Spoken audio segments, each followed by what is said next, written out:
or I could roll my eyes, but I couldn't, more or less just paralyzed. So this thing made a left turn and took us down a hallway. Then he made a sharp right turn. And in this room, there was a beautiful glass table. And I couldn't help but notice it because it was so clean looking and pretty. And this thing took us over to this table, took me over. Now, I hadn't seen Charlie since I got to the ship. Took me over to this glass table and laid me down on my back with me looking straight up at the ceiling. And this big ugly creature that picked me up, he just kind of backed out of the way, got in the corner, and just shut down. And that's one reason I'm thinking they might have been robotic, these creatures were, because, you know, they was just on demand, and when they moved, they kind of moved mechanically. Well, I was laying there on my back, looking straight up at the ceiling, and something about the size of a deck of cards looked like it just fell out from the ceiling and got about 1.5 feet from my head and stopped. And this thing started revolving around my head, and as it revolved, you could hear it clicking. It would go click, click, click, click. It did that 4 times. Then it just shot back up into the ceiling. Well, like I say, this was about the size of a deck of cards, and the bottom of it was blue.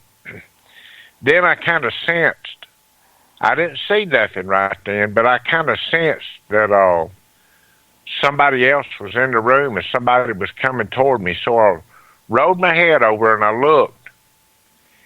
And this female-looking creature, now I don't know if it was a female or if it was a male or what it was, but I'm calling it a female because she was smaller built than anything. And, you know, a male can just sense a female when they around one. And that comes from experience. I've been to Bourbon Street a lot, New Orleans, you know, when you have males that come up, you know they're male. Then you have females. And usually the males look better than females because they take a lot more pride in themselves most of the time. But this was, I just sensed it was a female the way she came. And the only thing difference that I noticed about her was her hands. Now, her 2 middle fingers on both hands was a little longer than what a real human's fingers would be. And that didn't really bother me at the moment that this happened. But she reached over and she kind of rubbed me on the cheek like your grandmother would rub you a little bit. And I didn't feel any kind of feeling, any kind of sensation in her hands. No warmth, no feelings, just like she didn't do it, I guess. But she did because I was rolling my head and kind of looking in. And then she caught me by surprise. She took her other hand and she pushed down on my chin. Now, keep in mind, I'm laying on my back. And she took them 2 fingers off that other hand and she crammed them down my throat, and she tried to come up behind that little thing that hangs me down back there. Now, somebody told me one time what it was, and I don't know what it is. I call it my hang-me-down. And I started choking. My nose started bleeding. And she pulled her hand out. That kind of surprised me. And then a female redneck voice. Now, this is mental telepathy, or she was communicating mentally with me, but it was the strangest thing I ever seen. It was like a female redneck girl from Mississippi, and I think they can disguise themselves in their voices so they can be anybody they want to, and I knew they knew that wouldn't be as frightening to a little redneck boy as what it would be, you know, to maybe something else. She says, "We're not going to harm you." And then I thought, you know, that's a little bit late for all this saying this right now, but I couldn't do nothing. And then she backed up out of the way and made a mumbling noise. Now, somebody has to live in a swamp to understand this mumbling noise when I'm going to describe it. During the spring, the alligators have a mating call down here. And you could hear it. They vibrate, and you could hear them for miles. They go, the voice that they make, and that's what it kind of reminded me of. And this ugly thing in the corner, he jumped up like a jack in the box, and he come over there, grabbed me by the arm. Now, I didn't know what was fixing to happen again, but I felt another injection. And this is when, I calmed back down again.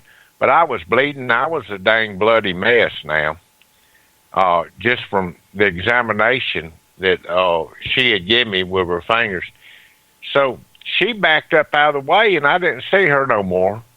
And he picked me up by the arm, carried us out, put us out on the river. I was facing the river, my arms stretched out toward the river. It was the darndest thing I ever seen. And that's the first time I heard Charlie. I didn't see him just right then. He said, Calvin, you okay, son? And I thought, well, heck no, I'm not okay. I just, look what I went through.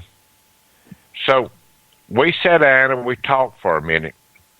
We didn't talk about what happened to us. We didn't compare notes. We didn't do anything like that. The only thing I remember saying, and he agreed with me, is, we don't need to tell nobody this. People's going to think we're crazy. Let's not tell nobody, Charlie. Oh, you're right, son. We don't need to tell nobody. So we made ourselves, we got up after sitting there for a minute, because we knew the danger was over, because we seen this thing pick up off the ground. The lights went out, picked up off the ground a little bit, just shoot straight up into the air like a streak of lightning. So we made ourselves to the car, and it took just a few minutes to get back, get our fishing equipment in there and all. And I noticed the windows on the passenger side of my car was shattered in place. And they got a safety glass in them windows to keep them from just shattering and falling out. And I asked a car guy about this when I seen they didn't fall out right then. But it was shattered in place, and we was opening the door, Charlie was, and the window fell out. He got in. Then I managed to get in.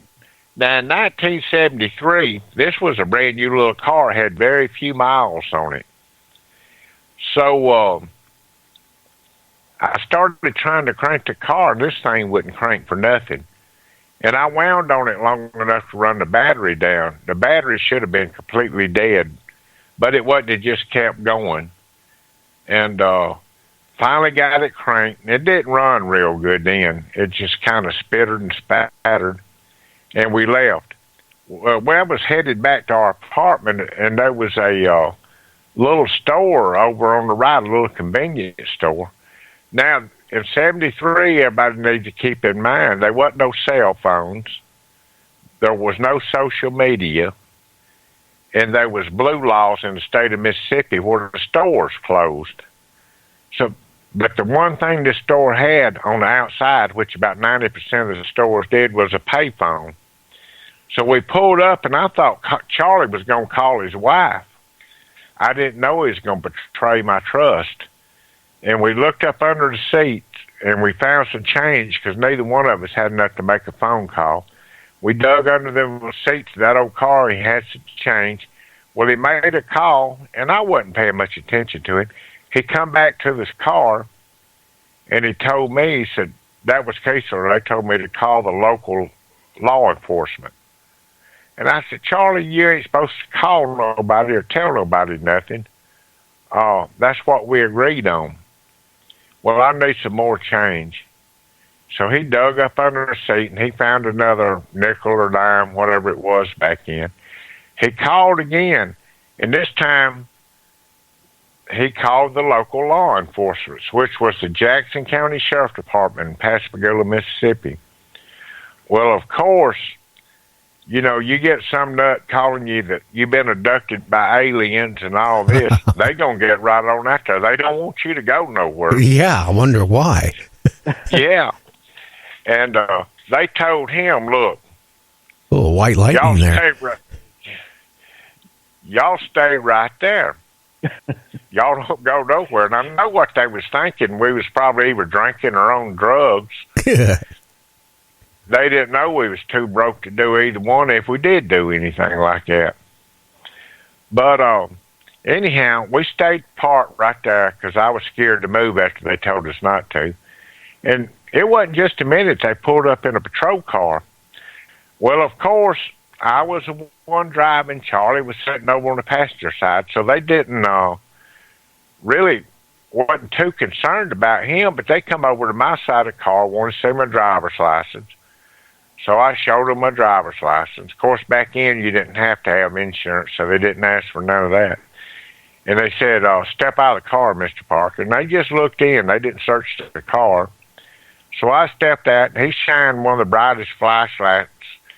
You know, I had two bright lights in my eyes that night. One is from the abduction, and now here come Quick Draw McGraw, Barney Fife, shining this flashlight in my eyes. And it's one of them D-cell flashlights where you got 9 batteries, I think. Then they turn around and beat you with the other end of it if you can't get a reaction of it. But, you know, they was nice. He shined this in my eyes. He said, "Now," and looked at him. He said, "Now, look, I need you to do something." I said, "Okay." He said, "Stand on one leg, bend your head back, close your eyes, touch your nose, and count from 100 backwards." And I said, "Man, I can't do that if I was sober, much less if I'd been drinking or something." He said, "Just do it." So I did. I stood on one leg. I bent my head back. I closed my eyes. I touched my nose. I counted backwards. And I thought I did pretty good at that. He told me, he said, "Well, I don't smell nothing on you. You don't appear to be drinking any. And y'all followed me to the sheriff department." Well, that proved to me right there that they didn't think I was drinking. But when they got us there, I took a breathalyzer test. And they took Charlie in one room. They took me into another room. And I wouldn't call it an interrogation. They just asked us what happened. Of course, I was staying with the story. Nothing happened. I mean, I don't know what this crazy fool was talking about in there, but nothing has happened. He said, "Well, look, they brought us back together then. And they had a room. And they put us in this room together. Now, like an idiot with loose lips, I didn't know they had a tape recorder in this room." Now, Calvin? And I got in there. Okay. Sir? We got to hold now because we got to go break for the radio stations in about 30 seconds. I think it's going to be good after the break to find out what you guys were talking about in that room. But you know what? Could you imagine? You get a sheriff deputy and you got one person saying, "Oh, we were abducted by aliens."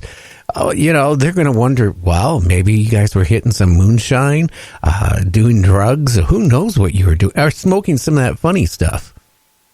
Well, you know, all that would have been a lot more fun than what we went through. I think it would have been. Oh, yeah. Oh, yeah. But, okay, well, we're going to go on break. We'll be back in about 3 minutes with Calvin Parker. We're going to find out what happened in that room and how much they actually talked without realizing this. They're probably being recorded and listened to in the other room. We'll be back in 3 minutes. You're listening to Night Dreams Talk Radio. This is Gary. We got Calvin Parker telling about his abduction case, and we got James Kirschbaum out there. So we'll be back.